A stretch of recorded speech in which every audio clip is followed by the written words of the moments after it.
एकीकडे संघर्ष यात्रेतून विरोधक सरकारवरती निशाणा साधतायत, तर दुसरीकडे माजी मंत्री एकनाथ खडसेंनी सरकारला खडसावलेलं आहे। वीज कनेक्शनच्या मुद्द्यावरून त्यांनी आपल्याच सरकारला घरचा आहेर दिलेला आहे।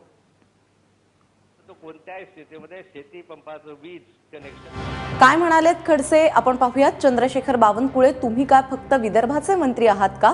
विदर्भात 24 तास वीज, मग अन्य शेतकऱ्यांना का नाही, हा प्रश्न त्यांनी विचारलाय।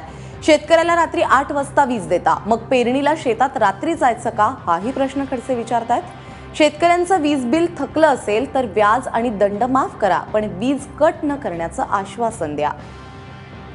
निवडणुकीत आश्वासनं दिली होती, आता सरकार आलंय, शब्द पाळा। राज्यभरात किती गुंतवणूक, उद्योगांची स्थिती काय, उत्तर महाराष्ट्रामध्ये एखादा तरी कारखाना उभा राहिलाय का, हा प्रश्न खडसे विचारतायत त्यांच्याच सरकारला।